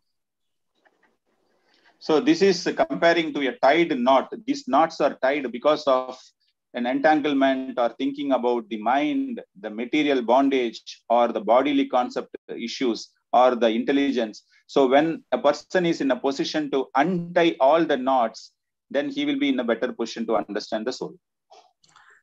அதுக்கப்புறமா ஸ்ரீயந்தே சாஷ்ய கர்மாணி, ஒருத்தர் என்ன பண்ணக்கூடாது, தான் செய்யக்கூடிய எந்த ஒரு செயலுக்குமே வந்து பிரதிபலன் எதிர்பார்க்காம அவர் வெறுமனையே பகவானை திருப்திப்படுத்துவதற்காக மட்டுமே வந்து செயல்படணும். So then what is that is without any returns, without any expectations, when a person is offering devotional service to the Supreme Lord. நமக்குள்ள எப்பயுமே வந்து இந்த பிரதிபலனை எதிர்பார்க்கக்கூடிய ஒரு தன்மை வந்து உண்டு. So always we are expecting any returns for all the activities, which is inbuilt in our thinking. So எப்போ ஒருத்தர் வந்து அந்த பிரதிபலனை எதிர்பார்க்காம பகவானை மட்டுமே திருப்திப்படுத்தணும் அப்படின்ற ஒரு எண்ணத்துல வந்து ஒருத்தர் நிலையாக ஸ்திரமாக செயல்படுறாரோ அப்போ அவர் வந்து திருஷ்ட ஏவாத்மனீஸ்வரே, அவர் தன்னுடைய ஆத்மாவை பார்ப்பதற்கும் பகவானை பார்ப்பதற்கும் கூட அவர் வந்து தகுதியானவரா ஆகிறார். So when a person is working without expecting any returns and his only intention is to please the Supreme Lord, and he is doing a steady, constant devotional service, so he is qualified and he will be in a position to see the Atma, as well as he will get the opportunity to see the Supreme Lord also. Yes. So நமக்கு இப்போ இந்த மாதிரி சரீரம், மனம், புத்தி இது எல்லாத்தையுமே கடந்து நம்ம வந்து ஆத்ம தளத்துல வந்து நம்ம செயல்படணும் அப்படிங்கிறது நமக்கு வந்து தெரியுது. அதுக்கு அதை நம்ம எப்படி வந்து புரிஞ்சுக்கிறது, எப்படி நம்ம நடைமுறைப்படுத்துறது? Now we all know that we need to work beyond the body concept, mind, intelligence, and work in the soul concept. But how to implement this? So இதுக்கு வந்து நம்ம தூய பக்தர்கள்கிட்ட இருந்து ஸ்ரவணம், கீர்த்தனம், நம்ம வந்து அவங்ககிட்ட இருந்து பகவானை பத்தின லீலைகளை, சாஸ்திரங்களை கேட்கணும். அதுக்கப்புறமா நம்ம ஹரே கிருஷ்ண கிருஷ்ண கிருஷ்ண ஹரே ஹரே, ஹரே ராம ராம ராம ஹரே ஹரே, இந்த நாம சங்கீர்த்தனத்தையும் ஒருத்தர் தொடர்ந்து செய்யணும். So how to implement this? We need to associate with the pure devotees for Shravanam Kirtanam. We have to hear from them the pastimes of the Supreme Lord, and we have to read and we have to understand the Shastras, and we have to chant the holy name of the Supreme Lord. Hare Krishna, Krishna Krishna, Hare Hare, Hare Rama, Rama Rama, Hare Hare. So எப்போ ஒருத்தர் வந்து தூய பக்தருடைய ஒரு சங்கத்தை எடுத்துக்கிட்டு அவங்களுடைய ஒரு வழிகாட்டுதல்ல இந்த சாஸ்திரங்களை அவங்க வந்து கடைபிடிக்க முயற்சி பண்றாங்களோ, பகவானுடைய நாம சங்கீர்த்தனத்துல வந்து ஈடுபடுறாங்களோ, அவங்க வந்து கண்டிப்பா ஒரு நாள் இந்த உடல் அடையாளங்கள் எல்லாத்துல இருந்துமே விடுபட்டு தாங்கள் வந்து பகவானுடைய சேவகன், பகவான் பக்தருடைய சேவகன் அப்படிங்கிற அந்த ஒரு உண்மை நிலையை வந்து புரிந்து அந்த நிலையிலேயே ஸ்திரமா இருந்து அவங்க வந்து செயல்பட்டு எப்பயுமே ஆனந்தமா இருக்க முடியும். When a person through the association of the pure devotees and takes the message from the Shastras and follow the regulative principles and the good chanting of the holy name, he completely goes out from the bodily concept and he considers himself as the servant of the servant of the servant of the Lord, and he realizes and he gets the reality of the Atma. Hare Krishna. Hare Krishna. நன்றி. அதாவது கருத்துக்கள், கேள்விகள். Anybody wanted to share any comments or wanted to have any questions? Please. Thank you so much, Thirumal Govind. I have one question which I can see in this room is why is knowledge considered as sacrifice? Jnana Vijnana Yagnena. This refers to the first verse which you saw today. Why is knowledge considered a sacrifice? அதாவது இந்த கேள்வியானது ஞானம் முதல் ஸ்லோகத்தில் கேட்கப்பட்டுள்ளது போல ஞானம் ஏன் தவம் என்று கருதப்படுகிறது? இல்ல, கேள்வி வந்து ஞானம் அப்படிங்கிறது தவம்னு கேக்குறாங்களா இல்ல ஏன் தியாகம்னு கேக்குறாங்க? சாக்ரிஃபைஸ், அர்ப்பணம், தவம் அல்லது அர்ப்பணம், சாக்ரிஃபைஸ். ஓகே. ஏன்னா ஞானம் அப்படிங்கிறது மூலமா தான் ஒருத்தர் வந்து என்ன தெரிஞ்சுக்கிறாரு, அவர் தன்னுடைய செயல்களுக்கான விளைவுகள் இருக்கு அப்படிங்கிறத வந்து தெரிஞ்சுக்கிறாரு. சோ அந்த ஞானத்தின் மூலமா தான் அவர் வந்து நான் ஒரு செயல் செய்தா அந்த செயலுக்கான பலனை நான் வந்து அனுபவிக்க கூடாது, அதை வந்து நான் அர்ப்பணிக்கணும் அப்படின்ற அந்த ஒரு ஞானம், அந்த ஞானத்தின் மூலமா தான் என்ன பண்றாரு, அவரு செயல்களை அர்ப்பணிக்கிறார். Through knowledge only one can understand everything, and through the activity only whether they wanted to get the returns for themselves or they can sacrifice the returns, which can be acquired only through the knowledge. So through this knowledge they sacrifice their action, their results. அந்த ஞானம் இல்ல அப்படின்னா அவங்க வந்து என்ன பண்றாங்க, அந்த பலனை அவங்களே அனுபவிக்கணும்னு நினைக்கிறாங்க, அதனால அவங்க வந்து பந்தப்படுறாங்க. When they don't have this knowledge, whatever results are coming out of their action, they wanted to enjoy the results for themselves, which leads them into the material entanglement. ஏதாவது என்கிட்ட இருக்கிற உடனே நான் வந்து கொடுக்கணும் அப்படின்னா அது ஒரு தியாகம். அந்த தியாகம் பண்றதுக்கு வந்து எனக்கு வந்து ஞானம் வேணும், இல்ல அப்படின்னா அதை பண்ண முடியாது. So whatever I am possessing now, if I want to give it to somebody, I should have the knowledge so that this possessed item can be given to somebody. So to sacrifice this, I need the knowledge. அந்த ஞானம் வந்து எந்த லெவல்ல வேணாலும் இருக்கலாம். இப்ப நான் இந்த பொருளை அவருக்கு கொடுத்தா எனக்கு திரும்ப வந்து பதிலுக்கு ஒரு நன்மை கிடைக்கிறதா இருக்கலாம், இல்ல இது ஆல்ரெடி எனக்கு பகவான் கொடுத்தாரு அதனால நான் திரும்ப கொடுக்குறேன், இப்படி இந்த ஞானத்துடைய லெவல் எந்த விதத்துல வேணா இருக்கலாம். ஆனா அதன் மூலமா தான் அர்ப்பணம் அப்படிங்கிறது நடக்குது. So this knowledge can be at a different level. One such thinking is I am going to give this item to them, through that I am going to gain something, or this item has been given by the Supreme Lord, so I am just giving it. So this knowledge, the sacrifice which can lead to sacrifice, this knowledge can be at any level. No, this through the knowledge only that person doing the sacrifice. அந்த ஞானத்தின் மூலமாகத்தான் அந்த அர்ப்பணத்தை அந்த பக்தரால் செய்ய முடியும். Okay bro, உங்களுக்கு பதில் கிடைச்சதா? Yes Prabhuji, yes. நன்றி.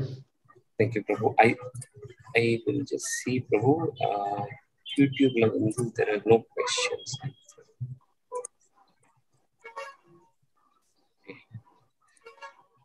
Yeah, there are no questions on YouTube. Prabhu, just for my clarification, I think, when you said the pastime of Janak Maharaj, he was seeing the dream, and probably maybe some of us also have that time. Do we understand that the experience in dream is also a reality?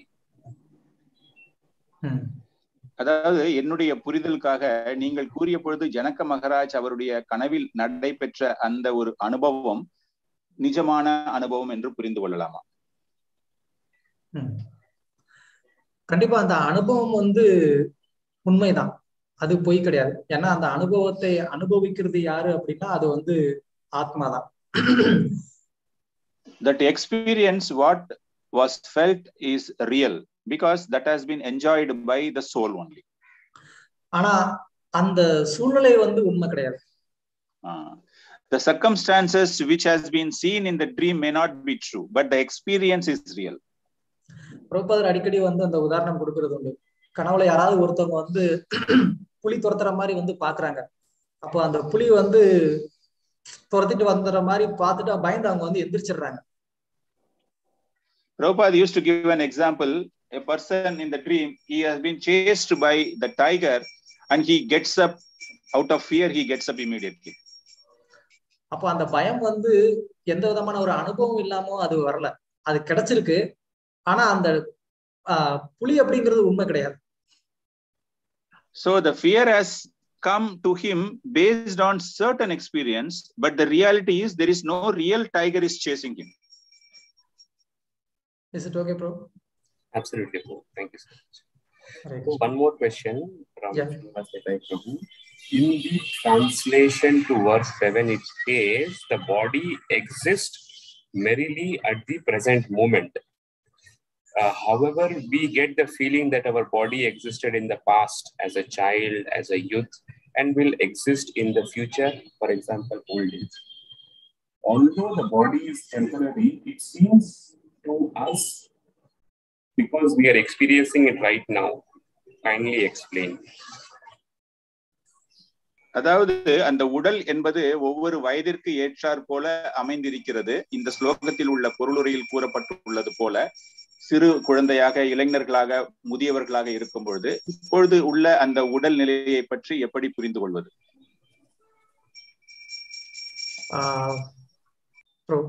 இன்னொரு வாட்டி சொல்லுங்க.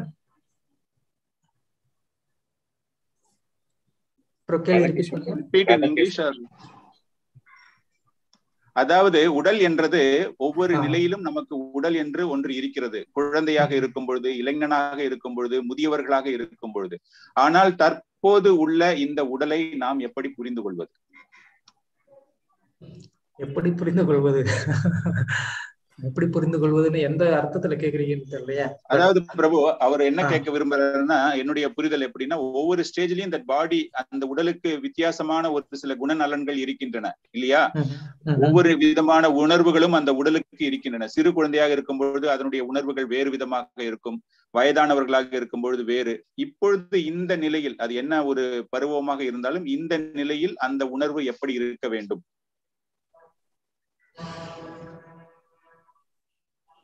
எப்பயுமே நமக்கு எப்படி ஒரு உணர்வு இருக்கும் அப்படின்னா, எந்த ஒரு வயதினரா இருந்தாலும் அவங்க கடந்து வந்த சரீரத்துடைய ஞாபகம் அவங்களுக்கு இருக்கும். ஃபார் எக்ஸாம்பிள் என்னுடைய சரீரத்தை எடுத்துக்கலாம் அப்படின்னா, இப்போ நான் ஒரு 35 வயதான ஒரு சரீரம் இருக்கு எனக்கு. இந்த சரீரத்துல இருக்கும்போது நான் என்னென்ன என்னோட எக்ஸ்பீரியன்ஸ் என்னவா இருக்கும், நான் 5 வயசுல என்ன பண்ணேன்ற எக்ஸ்பீரியன்ஸ் இருக்கும். அப்புறமா நான் 10 வயசுல பண்ண எக்ஸ்பீரியன்ஸ், இது எல்லாமே எனக்குள்ள இருக்கும்.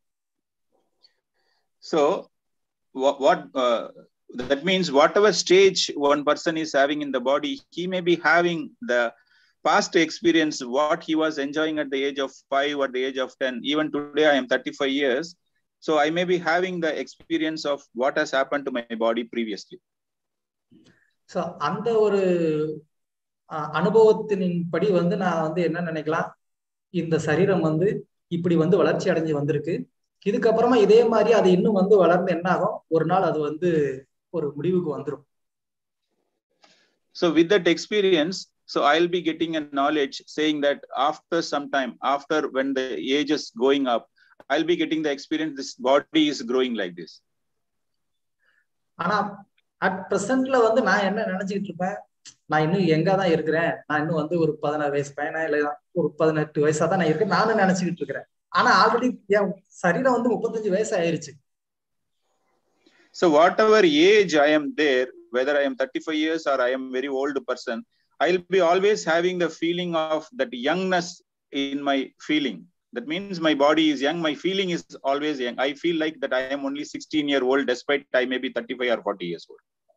என்னால நம்பவே முடியல, எனக்கு வந்து இப்போ 35 வயசு ஆயிருச்சு அப்படின்னு சொன்னா எப்படி நான் வந்து இத்தனை வருஷத்தை கடந்து வந்து எனக்கு 35 வயசு ஆயிருச்சு அப்படின்னு எனக்கு கூட வந்து சர்ப்ரைஸா தான் இருக்கு. So I may be surprised also how I come to this age of 35, how I have passed different ages and what I am today. So that will be a surprise for me. ஏன் இந்த எண்ணம் வருது அப்படின்னா, அது ஆத்மாவுடைய இயற்கை. அது ஆத்மா வந்து எப்பயுமே இளமையானதா இருக்கிறதுனால அதனால வந்து என்ன பண்ண முடியல, நான் வந்து வயசாகிட்டு இருக்கேன் அப்படின்றத வந்து அக்செப்ட் பண்ணிக்க முடியல. Yes, that is the reason always the Atma is young and eternal. Because of its youngness, the soul doesn't have a different ages. Because it is very young, the bodily, though our age is different, our body has gone old age, but still our feeling will be like a young. அதனாலதான் நம்ம வந்து உங்களுக்கு அனுபவம் இருக்கலாம். எனக்கு கூட எங்க தாத்தா வந்து சொல்லுவாரு, வயசு எனக்கு என்ன ஆனாலும் நானும் வந்து இளமையான வந்தாண்டா, உன்னை மாதிரி நான் வந்து யூத் தாண்டா அப்படின்னு வந்து சொல்லுவாரு எங்க தாத்தா. So this you might have been experienced. Even my grandfather used to say to me, though I am aged, I am also like you. I am also very young. So அந்த எண்ணம் வந்து அந்த ஆத்மாக்குள்ள இருந்து அது வருது. So because that feeling is in the Atma, in the soul. இந்த வழியில தான் நம்மளுடைய உணர்வு இருக்கும் சரீரத்திற்கு மேல. So this is how our feeling will be on this body. Is it okay, bro? Yes, Prabhu. Brilliantly answered, Prabhu. Romba arumiyana oru vilakkam, Prabhu. I think Radha Keshav Prabhu had put it very nicely, brilliantly explained, because I can see so many comments here. Everybody is saying wonderful, explanation, very deep and lucid and detailed explanation. I think it has been a wonderful hearing about, even though it was, as you mentioned, we all have been hearing that we are not this body, we are this soul. But you brought out this point through various examples which you gave across, our scriptures. The story of Vishwamitra and I'm not able to recall the other stories. I think it was wonderful hearing this, and you brought out that point very nicely, and all these explanations, even though it may sound very simple, but I think you have made it more simpler to us understand, giving practical example. I think that was very nice. Thank you so much, Professor. Hare Krishna. அருமையான ஒரு வகுப்பு, மிகவும் ஆழமான கருத்துகள், ஆழமான தத்துவங்களை மிகவும் எளிய நடைமுறையில் அனைவரும் அறிந்து கொள்ளக்கூடிய அளவிற்கு நீங்கள் வழங்கியதற்கு மிகவும் நன்றி. யாரோ ஒருத்தவங்க ஒரு கேள்வி கேட்டிருக்காங்க நினைக்கிறேன், மெசேஜ் பாக்ஸ்ல இருக்கு. ஹரே கிருஷ்ணா பிரபு. Hare Krishna Prabhuji. That knowledge which we gained, even the Supreme Lord wanted to sacrifice. Can you explain why so? அது நம்ம வந்து இந்த பிகினிங்லயே நம்ம வந்து பார்த்தோம். 2வது ஸ்லோகத்துல நான் வந்து எடுக்கும்போது கூட வந்து சொன்னேன், கிருஷ்ணர் வந்து அந்த வித்வத் சந்நியாச அப்படின்னு வந்து ஆச்சாரியர்கள் வந்து சொல்றாங்க. அந்த ஞானத்தையும் வந்து என்ன பண்ணணும், சந்நியாசம் பண்ணிடணும் அப்படின்னு வந்து சொல்றாங்க.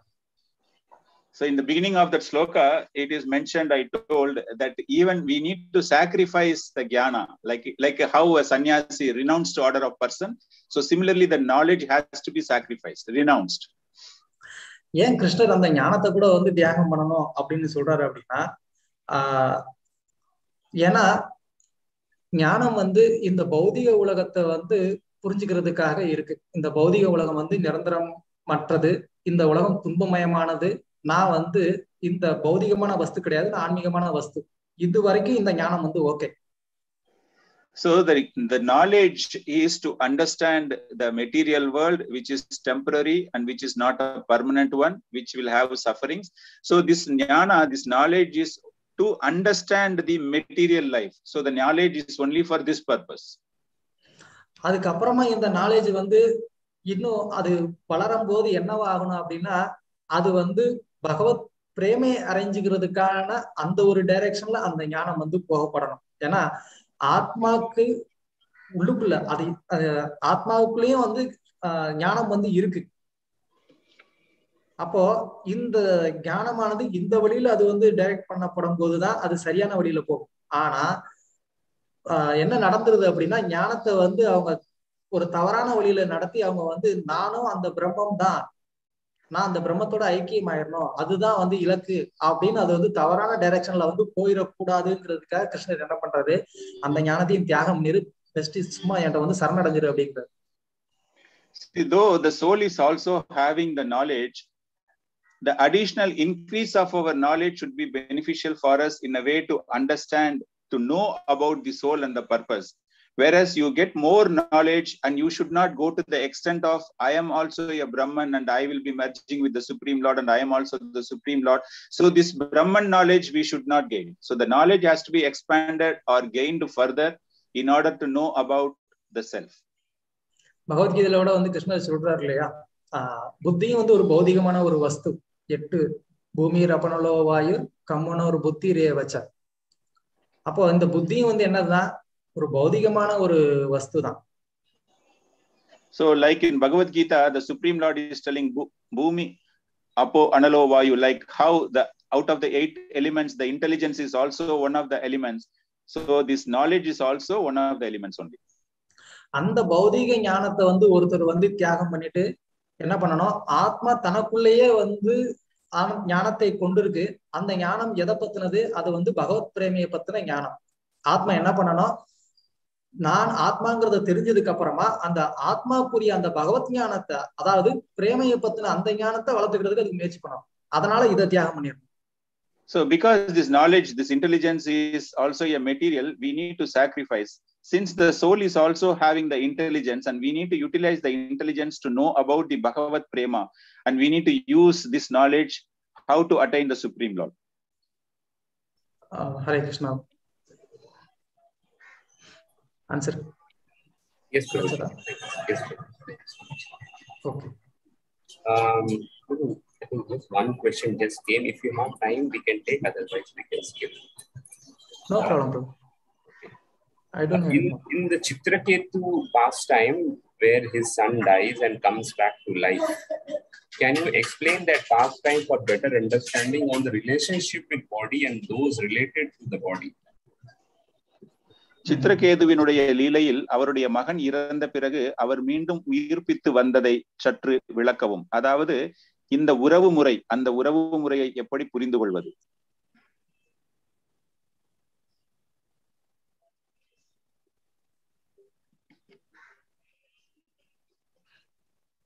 Hare Krishna.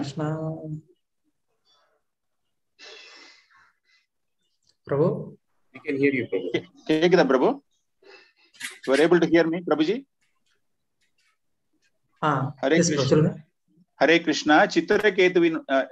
சித்திரகேதுவினுடைய லீலையில் அவருடைய மகன் மரணம் அடைந்த பிறகு மீண்டும் அவர் உயிர்ப்பித்து வந்தது, அந்த நிகழ்வை எப்படி புரிந்து கொள்வது? அதாவது உறவு முறையில் தகப்பன் மகன் என்ற உறவு முறை மீண்டும் அவர் உயிர் தெழுந்து வரும்பொழுது அதனை எப்படி புரிந்து கொள்வது? ரொம்ப கிளியரா அங்கேயே வந்து சொல்லியிருக்கு. பட் என்னன்னா, ஆத்மா வந்து அது நித்தியமானது, இந்த சரீரம் வந்து அது நித்தியமற்றது. அப்போ இந்த ஆத்மா வந்து தன்னுடைய கர்ம வினைக்கு ஏற்ற மாதிரி அது வந்து பல சரீரத்துக்குள்ள அது போயிட்டு வந்துகிட்டே இருக்கு. அப்போ ஒரு சரீரத்திலயும் அது வந்து இருக்கும்போது அதுக்கு ஒரு அப்பா அம்மா இருக்கிறாங்க. We all know that the soul is eternal and the body is the perishable. So the soul, due to the various karmic activities, it moves from one body to another body and it takes the relationship of a father according to the body which it is occupying. அதனாலதான் வந்து நாரதர் வந்து அந்த ஆத்மாவை திரும்ப அந்த சரீரத்துக்குள்ள கொண்டு வந்தோடனே அந்த ஆத்மா என்ன சொல்லுது, என்னை ஏன் டிஸ்டர்ப் பண்றீங்க, உங்களுக்கு எனக்கு என்ன சம்பந்தம்னு கேக்குது. So because of that, when Narada Muni was brought back the soul, so that soul was asking who you are and what is the relationship we both had. ஏன்னா உனக்கு எனக்கு எந்த ஒரு சம்பந்தமுமே இல்லை. இந்த ஒரு பிறவில வந்து இந்த சரீரம் உன் மூலமா எனக்கு கிடைச்சிருக்கு, அவ்வளவுதானே தவிர்த்து நேச்சுரலி உனக்கு எனக்கு எந்த சம்பந்தமும் இல்லை. So he was telling there is absolutely no relationship between you and me. I just got the body because of you, but otherwise there is no relationship. அவ்வளவுதான். இந்த சரீரம் உன் மூலமா வந்ததுனால உனக்கு எனக்கு வந்து ஒரு உறவு இருக்கு, அவ்வளவுதானே தவிர நம்ம ரெண்டு பேருக்கு இடையில நிரந்தரமான நித்தியமான ஒரு உறவு அப்படின்றது கிடையாது. Because you have given me the body, the relationship is to that level only, but we do not have any eternal relationship. So இந்த வழியில நம்ம வந்து எளிமையா புரிஞ்சுக்கலாம். சரீரம் வேற, ஆத்மா வேற. அந்த ஆத்மா வந்து சர்வகதா அப்படின்னா அது வந்து கர்ம வினைக்கு ஏற்ற மாதிரி பல சரீரங்களுக்குள்ள அது வந்து சுத்திட்டு இருக்கு அப்படின்னு. So through this simple logic, we can understand that the soul is different, body is different, and due to the karmic reactions, the soul is keep moving from one body to another body. This can be easily understood by this pastime. Hare Krishna. Thank you so much. We have done with this questions. Thank you for the excellent time. Really thankful and gratitude for your association. Thank you so much. Sound nalla varla Prabhu. Suresh Prabhu, your sound is not audible. Not audible. Oh, okay.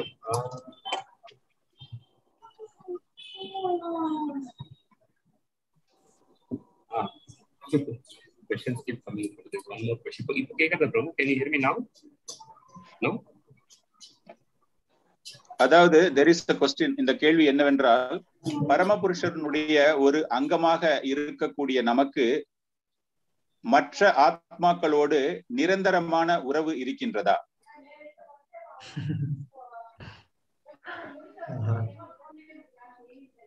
கண்டிப்பா வந்து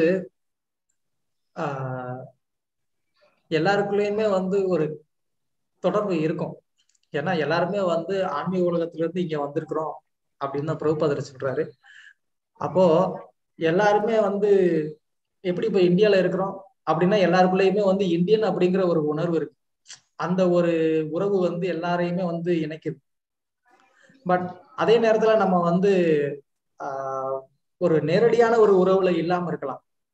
so அது மாதிரி ஆன்மீக உலகத்துல இருந்து வந்திருக்கிற நம்ம எல்லாருமே வந்து ஆன்மீக உலகத்துல இருந்து வந்தவங்கிற ஒரு உறவு இருக்கு. அதை தவிர்த்து பர்சனலா எல்லாருக்குமே வந்து ஒரு உறவு இருக்கா இல்லையாங்கிறது அது கண்டிப்பா ஒரு தன்னை உணர்ந்த நிலையில அது வந்து உணரப்பட வேண்டிய ஒண்ணு. அதுக்கு இப்ப ஆன்சர் சொல்ல முடியாது எல்லாருக்கும் வந்து என்ன மாதிரி ரிலேஷன்ஷிப் இருக்கு.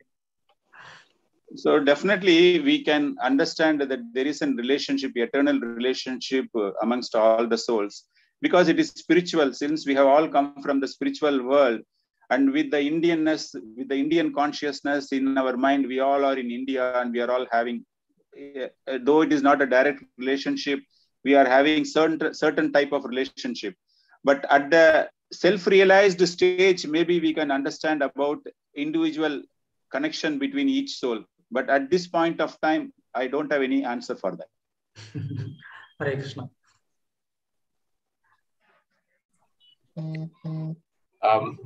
Am I audible now? Yeah, better. Yeah. Sorry, I have stopped my video. Probably there's some bandwidth issues. Okay. Thank you, Prabhuji, for your association. Wonderful class. I think you conclude here. Thank you so much. Sorry. Hare Krishna. Hare Krishna, Prabhu. இந்த ஒரு வாய்ப்பை எனக்கு கொடுத்ததுக்கு நான் வந்து பக்தர்கள் எல்லாருக்கும் நன்றி சொல்லிக்கிறேன். மூத்த பக்தர்கள் பலரும் இருக்கிறீங்க. நீங்க எல்லாரும் வந்து என்னை பிளஸ் பண்ணணும். இன்னும் நான் வந்து கிருஷ்ண பக்தியில மேலும் மேலும் முன்னேறதுக்கு. Thank you very much. Hare Krishna. கிரந்தராஜ் ஸ்ரீமத் பாகவதம் கி ஜெய். ஸ்ரீல பிரபுபாத் கி Jai. Thank you so much. Hare Krishna. I am thanking every assembled devotee here for giving me the opportunity. Since many of the senior devotees are here, I seek their blessings that I will be of some service to this moment. Hare Krishna. Krishna. Leave பண்ணிக்கலாமா Prabhu? Yes, Prabhu. Thank you, Prabhu. Yes, we just continue with some announcements and close the program. Thank you so much.